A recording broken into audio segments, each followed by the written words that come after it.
This video is for all SlamIn users and will show you how to access SlamIn's automatically generated electronic score sheets and explain how to interpret them. Once you've finished a match and ended the last round, or what you might refer to as a half, a quarter, or period, the play screen displays the header Match Over, and this signals that your electronic score sheets are ready for review in Setup on the Reports menu. SlamIn creates two kinds of reports for you automatically. It produces a statistics report that shows you toss-up performance by player, as well as bonus, lightning round, and team question performance by team. But it also produces a question-by-question report that logs everything that happened throughout the match. The question-by-question report is very useful for helping a paper scorekeeper find out where they made a mistake. Here's what a statistics report looks like. At the top, you see a toss-up summary. You see the names of the players who answered toss-ups, who were actually in the match, the number of toss-ups they actually heard, and here for the second team, Whitney Young, you can see that there was a player substitution. Not all the players heard all the questions. You see the number of points that particular player scored in the match. In the case of Mike H. on this team, he scored 75 points for his team. The type of format we were playing for this report had right answers and wrong answers, and Mike H. got 5 right and 2 wrong. If this were a match like NAQT that had powers and negs, you'd see powers reported here in the early right column and negs reported here in the early wrong column. This score sheet is compatible with SQBS, which is the tournament scoring system used by many organizations, including NAQT. Now below the toss-up summary, you see the bonus summary. These are statistics that are collected by team, indicating how many bonus question parts were controlled versus rebounded, how many bonus question parts a team answered correctly or incorrectly, and how many points they scored on bonuses overall. And to show that, I have to scroll a little bit further to the right. If you're a KAAC user, then you're used to bonus questions having only one part, so when you look at this report, the number of parts controlled is also the number of bonuses that you controlled. Below the bonus summary is lightning round information. We call it lightning bonus summary. These are produced in rounds where one team is given X amount of time to answer a given number of questions, and then other teams are offered the opportunity to answer any questions they missed. The National History Bowl is one format that utilizes this kind of round.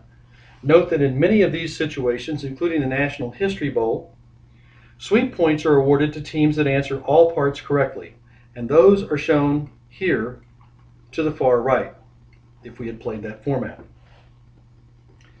Below lightning round information, we see team question information.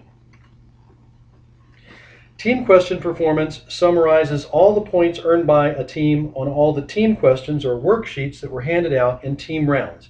Florida CAC and Oklahoma OAAC matches, for example, utilize this type of round. Then at the bottom of the report, we see a summary of all the points earned by each team by type of question. And then just below that, if there were any on-screen scoring adjustments made during the course of the match, those are shown here. Again, this report is produced automatically as a result of using SlamIn to support a match. In addition, SlamIn creates a question-by-question report. This report shows everything that happened in the order that it occurred in the match. So for example, in this match, on toss-up question number 1, Notre Dame's player named Patrick rang in and earned 15 points on the toss-up. That then awarded Notre Dame control of a 3-part bonus. You can see that control is noted here. On the first of those 3, Notre Dame answered incorrectly, but they answered incorrectly on the next 2 parts, which meant that those 2 parts rebounded to their opponent, Whitney Young, who also was unable to answer those bonus parts. Then we went on to toss-up question number 2, where Ryan rang in and earned 15 points for his team, and then they got all 3 parts of the bonus correctly. And then on toss-up question number 3, Whitney Young's Christopher answered a toss-up correctly and earned control of a bonus for his team. So you can read from top to bottom through the question by question report. You'll see all scoring adjustments, if any were made. You'll see scores summarized by round. I'll scroll down a bit just so that you can see at the end of the first round or first half, this was the score. And you even see, if this occurred in your match, you see where the ring-in timer expired on a question. To the far right, you see each question's category and subcategory if you use that feature. Yes, SlamIn can actually document the category and subcategory of each question in a match and improve your ability to identify your player's strengths and weaknesses. However, that's a more advanced topic for another session. Don't forget that you can play a SlamIn match against another SlamIn user over the internet. It's easy, and we describe how on our website. You can even broadcast matches over the internet so that friends and family can tune in and both watch and hear your matches from home or work. These are both topics for a separate video. Thank you for reviewing this tutorial on interpreting SlamIn's electronic score sheets. If you didn't already, you might want to view other SlamIn video tutorials on setting up and operating SlamIn during a match.